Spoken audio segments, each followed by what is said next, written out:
Ollie, quick turnaround from Rajkot. How's the group feeling in Ranchi?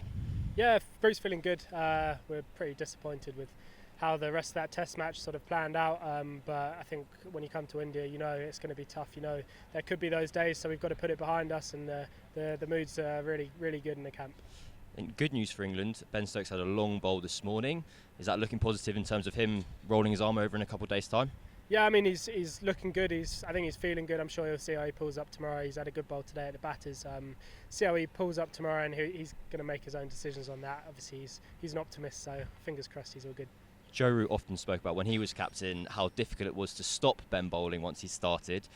You're the vice captain here. Are you prepared to rip the ball out of Ben Stokes' hands if and when you're required to? I'm not going to say rip it out of his hands. I can give him a bit of friendly guidance on the pitch, but I know what his competitive edge is like on the pitch, so I think he's going to be sensible with his knee. There's a reason why he had that surgery. He wanted to get it 100%, and if he's feeling 100%, then I think that's the main thing. No Jasprit Bumrah for India. He's arguably the best seam bowler in the world.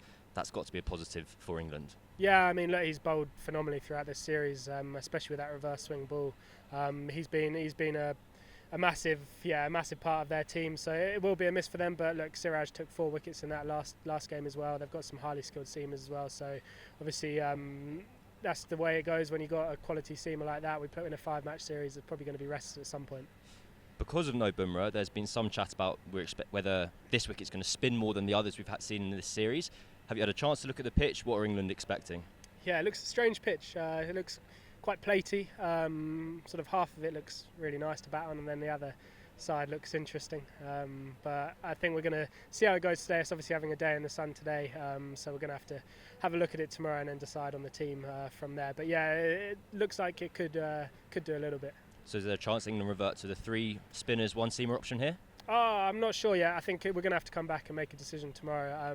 If it spins, it could offer a fair bit with the seam if those sort of cracks do open up like they might as well. So yeah, that'll be a decision that's made tomorrow. There's been quite a lot of talk about kind of DRS and umpire's call in the last few days. As a batter, what's your opinion on whether you want to get rid of umpire's call? Obviously, those stumps become a little bit bigger. A few more LBWs might go against your way. What have your thoughts on the situation been? Look, it's a tough one to say. I think any technology might not always be completely 100%, but I guess the umpire's call is for that slight what's the right word, sort of variation. So I don't mind it. There has been some questionable ones in this series, but look, that it's going to happen for both teams, and the cricket's a long game. We play a lot of cricket, so it's going to sort of go back in circles overall, and so I don't mind it. I mean, a couple sort of surprised me a little bit, but that is just the way it goes. It's not the end of the world. Hopefully, you can use my bat next time as well, personally. We're a couple of weeks on from Hyderabad. Have you had more time to reflect on just what you achieved in that innings, in that test match? I know this group kind of prides itself on not getting too high or too low, but surely there must be an immense sense of personal satisfaction that you played in innings that you will be remembered by. Yeah, absolutely. I think it's what my career probably needed, to do it against one of the best teams in the world in their backyard, and to do it, I think the most important thing is in a winning cause and to put the team in a winning position. I think that was the main thing for me, and look, I've not scored the volume that I've wanted in the last couple of games, but I felt really good in the middle. I feel like it's given me a lot of confidence with my game, especially against spin, to know that I can do it in these conditions. So I think I can use that as a benchmark sort of for the rest of my career and give me the confidence, and hopefully in these last 2 games I can sort of reap the rewards from that as well. Mark Wood and James Anderson had a big workload in the previous test, obviously a quick turnaround. Just for those fans who might not be as familiar with, obviously people will be aware of Ollie Robinson's work, but not necessarily Gus Atkinson. What would those 2 bowlers bring into the group if they were to come into the 11? Yeah, I think with Ollie Robinson, you've got that extra height. He smashes the seam, he gets a lot of movement off the pitch, and he's got that extra height, and he's got enough pace to sort of push the batter back as well. So I think people have seen a lot of him, and he's a seriously skilled bowler, and obviously with those cracks as well, he could be useful. And then similar with Gussie, he's got that sort of express pace that someone like Mark Wood has.